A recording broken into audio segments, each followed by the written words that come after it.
2014 ஏன் பிஜேபி வெற்றி பெற்றது? 2014 பிரசாந்த் கிஷோர் அவர்கள் என்னிடம் உரையாற்றும் போது சொன்னார், மோடி அவர்களுடைய பிரச்சாரம்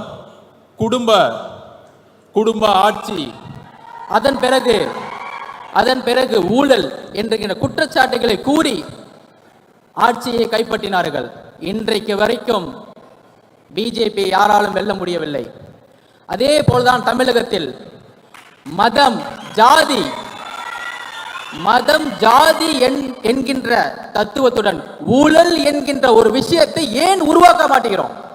அதுதான் என்னுடைய தாயோடைய இழப்புக்கு, விவசாயியோடைய ஒரு விவசாயி வீட்டுல ஒரு தாய் இழக்கிறாங்கன்னா, என் தாய் விவசாயம் இருக்கும் போது இறந்திருக்காங்க, தற்கொலை பண்ணிருக்கிறாங்க. இந்த உண்மையை நான் இன்னைக்கு டிக்ளேர் பண்றேன். என்னுடைய பெரியம்மா தளபதி ஐபிஎஸ் முன்னாடி நானே ஒரு சாட்சி. அப்படி இருக்கும் பொழுது ஊழல்ங்கிற ஒரு விஷயத்தை நாம் கடந்து சென்றுகிட்டு இருக்கோம். தமிழ்நாடு ஊழலை கடந்து சென்றுகிட்டு இருக்கு.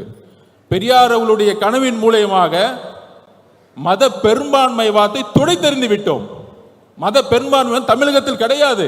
பிஜேபிக்கு 2% மேல இங்க கிடையாது. அதை பெரும்பான்மை முடிச்சாச்சு. ஆனால் ஒரே ஒரு ப்ராப்ளம் இருக்கு.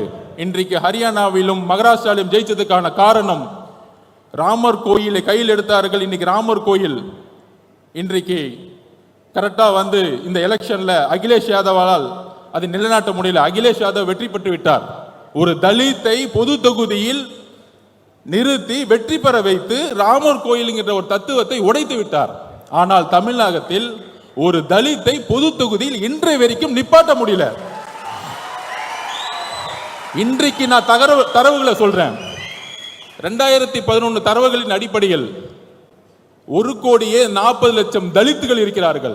ஆனால் ஆட்சியிலும் பங்கு, அதிகாரத்தில் பங்கு என்று கூறினால் அது தவறு என்று அவர் தவறு என்று யாரு சொல்றாருன்னா, எல்லோரும் சொல்ற மாதிரி சனாதானம் எங்கிருந்து வருதுன்னா, பிஜேபி சொன்னா மட்டும் சனாதானம் கிடையாது. ஒரு சாதாரண மனிதன் ஒரு முதலமைச்சரா வரணும், ஒரு தலித் ஒரு முதலமைச்சரா வரணும்னு சொல்லும் பொழுது அதில் முதல் குரலாக ஒலித்த குரல் திரு விஜய் அவர்களுடைய குரல். ஆட்சியிலும் பங்கு, அதிகாரத்தில் பங்கு ஏன் சொல்லக்கூடாது? அதை ஏன் ஒளிச்சு வைக்கணும்? அதுக்கு ஸ்ட்ராட்டஜிலாம் தேவையில்லை. இனிமேட்டு அரசியல ஒளிச்சு வச்சு பண்ண வேணாம். எடுத்தோடனே ஸ்ட்ரைட்டா நெஞ்சுக்கு நேரா பேசுவோம். முதுகு பின்னாடி பேசலாம் தேவையில்லை. எதுக்கு பயம்? எதுக்குமே பயப்பட வேண்டாம். அந்த அளவுக்கு, அதாவது சினிமா துறையில் இன்றைக்கு அவரை சுத்தி 2000 கோடி ரூபாய் ஒரு தொழில் இருக்கு. அதை விடுறதுக்கு ஒரு மனசு வேணும். ஆனால் இங்கு ஒரு சினிமா துறையில் ஒரு தொழில் நிறுவனத்தை நடத்தி ஒட்டுமொத்த சினிமா துறையையும் அரசியல் மூலமாக லாபம் செய்து கொண்டிருக்கிறார்கள். ஆனால் இன்றைக்கு வரைக்கும் அது குரல் இல்லை. இந்த குரல் எங்கிருந்து வர வேண்டும்? ஏன் சினிமா துறை ஒரு நிறுவனத்தின் மூலம் கட்டுப்படுத்தப்பட்டிருக்கிறது?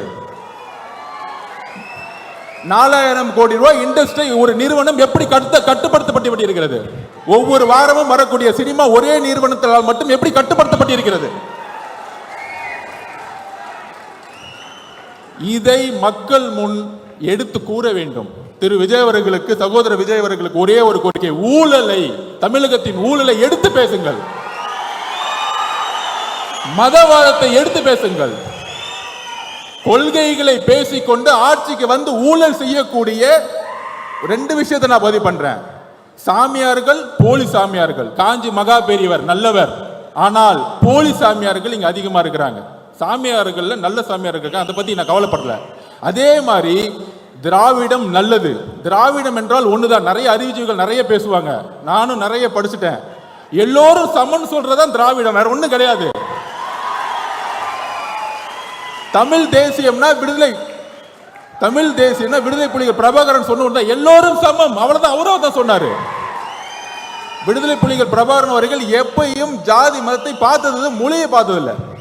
பாதகம் செய்பவரை கண்டால் நாம் பயங்கொள்ளலாகாது பாப்பா, மோதி மிதித்து விடு பாப்பா, அவர் முகத்தில் உமிழ்ந்து விடு பாப்பா. அண்மை செய்திகளை உடனுக்குடன் தெரிந்து கொள்ள இணைந்திருங்கள் இயம்நாடு தொலைக்காட்சியுடன்.